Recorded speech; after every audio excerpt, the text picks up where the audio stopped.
Hola, ¿qué tal? Muy buenas tardes. Nueva sección de Meteo Ávila, nuevos contenidos.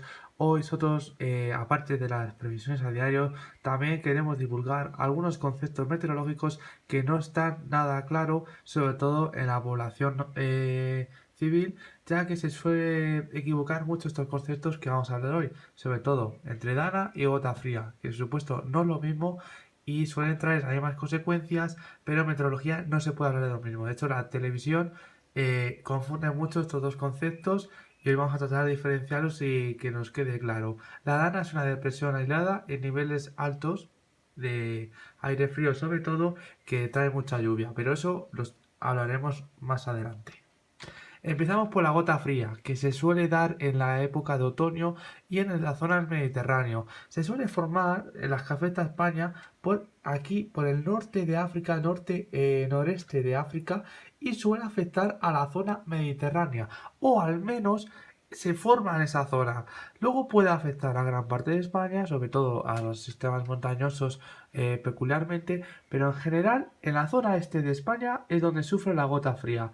Asocia lluvias intensas, suele haber efectos desastrosos, aunque depende de la intensidad, pero suele generar sobre todo muchas inundaciones y muchos problemas, preferentemente, como decíamos, en la época otoñal y en la zona mediterránea.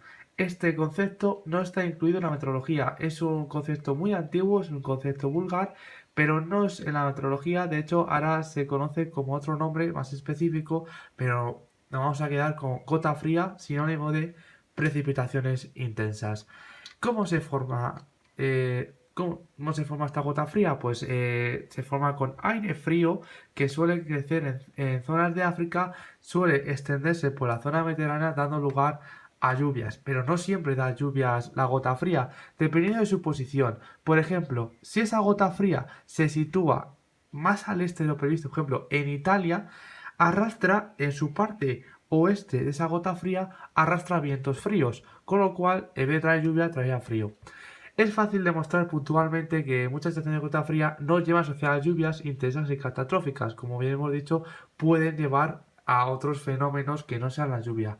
Episodios adversos de lluvia, vientos fuertes, sobre todo, como decíamos, en el área mediterránea, pueden estar ligadas a otro tipo de fenomenología distinta a las gotas frías, donde las características del agua del mar, áreas costeras, orografía, etcétera, condicionan el flujo en niveles bajos, su intensidad, humedad, que al fin de cuentas es uno de los protagonistas principales de estos acontecimientos, al generar y mantener tormentas sobre todo en la zona del Mediterráneo. Se tienen que dar en niveles medios y altos estas condiciones propicias porque si no, no se puede formar. Dana, depresión aislada en niveles altos. De hecho, ahora mismo en España tenemos una dana. Por ejemplo, en este mapa de previsión para el 9 de junio vemos una dana. No está en el Mediterráneo como la gota fría. La dana puede estar en cualquier posición y se suele trasladar de oeste a este. También se puede trasladar de noroeste a nordeste, pero normalmente de oeste a este. Propicia tormentas generalizadas en todo el país y también intensas. Para explicar esto vamos a hablar un poco más de meteorología más difícil, porque ¿saben lo que son los jets? Los jets son los chorros conocidos como el chorro polar, que es por donde circula esas borrascas típicas del invierno. Vale, la dirección que normalmente posee el chorro es zonal, fluye de oeste a oeste rodeando la Tierra y está limitado a un cinturón de latitudes medias. Es decir, el chorro, en este caso sería este. ¿Ves? ¿Veis todo esto? Esto de aquí es por donde circulan las borrascas. Y la dana se ha aislado. Es decir, la corriente en chorro es esta y la dana se ha conseguido aislar a través de aquí, asociando lluvias y tormentas. Suele estar rodeado de calor y de un anticiclón, como veis en este mapa, pero totalmente lejos de esa corriente de chorro y se acabará deshaciendo al no tener ese alimentado. En el hemisferio norte y en el lado izquierdo del chorro polar o el lado que ve al polo norte, el aire es frío. Es una bolsa de aire frío. En su lado más meridional, el aire es más cálido que el del lado polar. En su lado más meridional, como decíamos, esta zona es aire frío y en el otro lado es todo cálido, con lo cual ese choque de masas provoca las tormentas. Cuando el chorro es rectilíneo se intensifica, se indula y toma una componente norte-sur muy marcada. Se puede generar un proceso de aislamiento y estrangulamiento de parte de esta circulación intensa. se ve clarísimamente en este mapa. Vemos aquí cómo se ha estrangulado de la circulación. Esto es una dana. La gota fría, en cambio, como decíamos, era una pequeña pelotita muy pequeña en la zona del Mediterráneo y que suele afectar solo a la zona del este de España.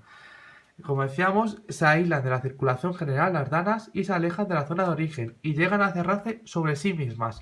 Es decir, es, como vemos aquí, lo que hemos explicado antes, aisladas de la circulación general y se cierran, se van cerrando sobre sí mismas, van haciendo un círculo y que suelen asociar lluvias. Entonces, así se forma una dana. Aire frío en zona norte de Europa y se descuelga una masa de aire frío que acaba en una dana. Cuando se descuelga y se aísla aquí, se aísla de la corriente general, de esa corriente en chorro que es por donde circula el aire frío y las borrascas, se aísla y acaba formando una dana. Este es uno de los procesos más comunes en el ciclo de la vida. Lógicamente existen muchos otros más, pero este es el más común. A medida que baja la masa de aire frío, que son empujadas por la sal, a lo que conocemos como vaguada. Estas pueden mantenerse íntegras o separarse. Esto sería una vaguada y esto es una dana. Además, el jet stream o corriente de chorro se ondula y comienza a estrangularse, como hemos dicho antes.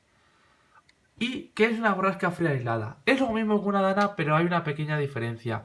Los mapas meteorológicos tienen a varias altitudes, de 850 hacia abajo. En su fase inicial y de madurez, la dana suele estar en 250, 300, como mucho 500 hectopascales.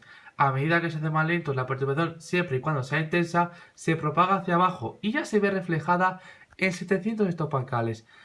Pero cuando el proceso ya llega a 850 hectopascales y a la dana, se le puede denominar borrasca fría aislada, que forma parte del ciclo de la vía de Dana, que es una perturbación ciclónica aislada que se refleja verticalmente en todos los niveles y lleva asociado mucho aire frío, preferentemente en capas medias y bajas.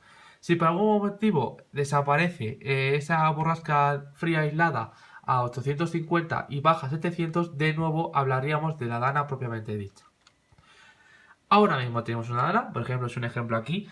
Esto es una dana y esto es otra, ¿vale? Como vemos, se han aislado de la circulación general, tiene forma de V, pero no es una vaguada. Como hemos dicho, no es una vaguada ya que está aislado, son como pequeños círculos, están estrangulados. Entonces, conclusiones, gota fría solo se da en la zona mediterránea y se habla de gota fría cuando hay lluvias intensas en el este de nuestro país. Dana, depresión aislada a niveles altos, como he dicho, se trata de un fenómeno meteorológico anual generado por un embolsamiento de aire frío en la atmósfera. La consecuencia es bajar temperaturas y fuertes tormentas en España. Y borrasca fría aislada es lo mismo que una dana, nada más que en los mapas meteorológicos se ve a esos 850 hectopascales. Si ya desciende de 850, se llama de nuevo una dana. Entonces, espero que os haya gustado esta explicación, sobre todo que os haya quedado la diferencia clara entre la diferencia entre gota fría y dana, y si no me pueden mandar un mensaje y yo le explicaría. Bueno, que acaben de pasar muy buena tarde.